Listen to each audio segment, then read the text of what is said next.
दोस्तों, ये कहानी मध्य प्रदेश के रीवा जिले में स्थित क्योटी वाटरफॉल की है, जो अपनी प्राकृतिक सुंदरता के लिए विख्यात है। लेकिन वहीं स्थित एक ऐतिहासिक किला भी है, जहां कभी राजा महाराजा राज किया करते थे। अब ये किला कई दशकों से खंडहर और वीरान पड़ा है। इसके वीरान होने के पीछे की कहानी काफी रोचक और रहस्यमयी है। आगे बढ़ने से पहले चैनल को लाइक और सब्सक्राइब करना न भूलें। कहते हैं, इस किले के राजा चूड़ामणि को पता चला कि पास के गांव देवास में एक ब्राह्मण तपस्वी बरगद के पेड़ के नीचे बैठकर तपस्या करता है, जिसके पास एक बेहद सुंदर और अनोखी बंदूक है।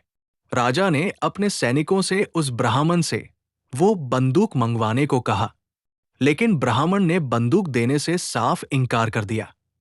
एक दिन राजा स्वयं अपने सैनिकों के साथ उस ब्राह्मण के पास पहुंचा और बंदूक देने को कहा, लेकिन ब्राह्मण के मना करने के बावजूद राजा ने जबरदस्ती बंदूक छीन ली। ब्राह्मण अपनी उस बंदूक से बहुत प्रेम करता था, इसलिए राजा के पीछे पीछे वो ब्राह्मण भी किले के मुख्य द्वार तक पहुंच गया और राजा से अपनी बंदूक वापस देने की विनती करने लगा। लेकिन राजा ने उसकी बातों को बिल्कुल अनसुना कर दिया, जिसके बाद क्रोधित होकर ब्राह्मण ने राजा को नाश होने का श्राप दे दिया और वहीं पर अपना पेट फाड़कर आत्महत्या कर ली। कुछ ही दिनों के भीतर किले के समीप के जंगलों में सैनिकों को वही ब्राह्मण दिखाई देने लगा, जो अब भूत प्रेत ब्राह्मण आत्मा बन चुका था। इस खबर से पूरे किले में डर और दहशत का माहौल बन गया। किले से बाहर जो भी निकलने की कोशिश करता, ब्राह्मण आत्मा उसे फरसे से काटकर उसकी हत्या कर देता। धीरे धीरे किले के लोग मरने लगे।